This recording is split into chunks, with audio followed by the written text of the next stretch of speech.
Hi, everybody. Hello, and welcome to Just Between You and Me. I'm Michael. And I'm Michelle, and today we're talking about communication, specifically effective communication in connection. Yes. Yes, this is quite a topic, and I believe we want to let you begin here. Sure. So for me, effective communication is the dance between a listener and a speaker. And the listener and the speaker can switch. So like between two people, the listener and the speaker can go back and forth. But it's a dance between those two individuals. And it's not just listening and speaking, it's actively listening and actively speaking. And what that means for me is active listening means listening to understand, listening to create comprehension, listening to create coherence between two people. When you're speaking, it's the same thing. You're speaking to create comprehension, you're speaking to create understanding, and you're speaking to create coherence. So that when you go back and forth, the idea is that you are being received as the speaker and you are receiving as the listener. Yeah. So an example of that I wanted to create was when you said active listening is part of effective communication. I wanted to ask you, what does active listening mean to you? Which would have been active listening of me to do. But then you explained, you answered that question in your expression. So there's the example. Of active listening. Active listening does mean asking questions and like seeking to understand the person speaking. Yeah, absolutely. As opposed to just listening to respond. Listening to understand means active listening means asking questions. Yeah, that beautiful journey. Asking clarification. Yeah, totally. So, yeah, effective communication and connection to me means establishing coherence. And coherence for me is a big word that I'm still figuring out and learning in all my connections. But it's really like two puzzle pieces. And it's like two puzzle pieces that fit perfectly together. There's no space in between them. The picture between them is coherent, as in it talks to each other. It's like cohesive. The same. Thank you, cohesive. Yeah, don't define the thing in the thing. Point about active communication. Don't define the thing with the thing. Right. So like the picture is cohesive from one puzzle piece to the next. Like the one puzzle piece is really picking up what the other puzzle piece is putting down. So that's effective coherence, and how to create that in connection is such a journey. Like we are still figuring this out. But yeah, this level of like coherence means so many things. Just a couple basics would be like when Michelle speaks to me, if I understand her, it means I comprehend what she is saying the way that she comprehends what she is saying. And I can't confirm that just by hearing what she says and then saying, yes, I heard you, or yes, I understand you. Like that doesn't do it. That's how so many miscommunications are laced throughout connections, is we don't follow up or dig deeper to actually know and discover, in fact, that we understand each other, that we comprehend each other, that we are coherent in our communications. That we are those two puzzle pieces. Yeah.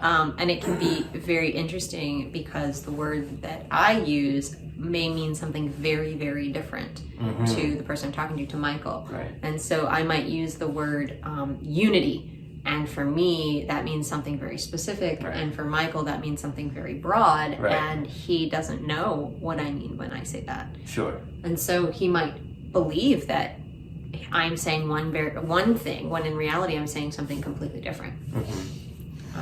I think we actually had this situation happen. Like we've had it happen recently, but we've also had it happen where trying to come to a coherence on the word definition that we're using has sometimes been a struggle.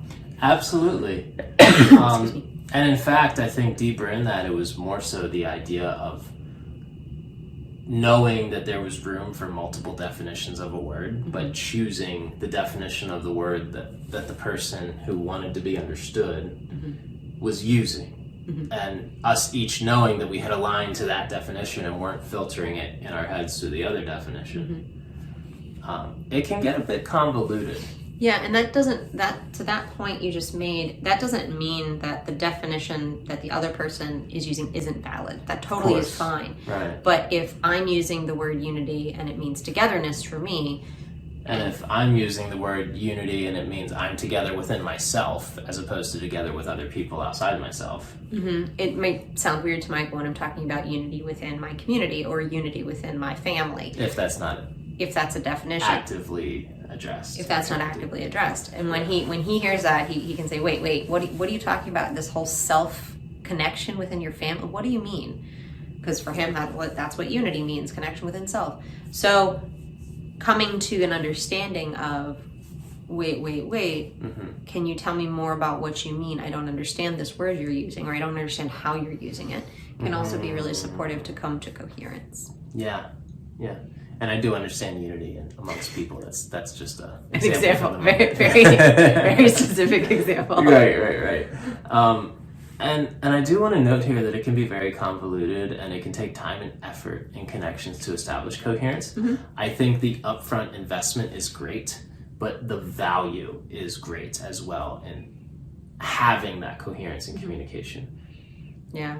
I mean, we're over a year in our connection, and we've spent a lot of time, a lot of hours being misunderstood, feeling misunderstood, and creating coherence and understanding of each other. Yep.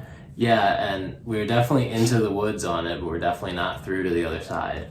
And it's a journey, and the implications of this are so far-bearing. Like it's really something that is hard to ignore if you want really like unity and teamwork and the feeling of togetherness and intimate connections and co-worker connections, friendship connections. Oh my God, the family connections. This one's a big one for just about any type of relationship or connection that you would have in your life. Yeah, it's kind of like how, we show up in this life kind of knowing how to breathe. There's an innate knowing, but knowing how to create coherence as we go through our life with each connection is really a choice. Coherence within communication. Yes, and communication within all our connections.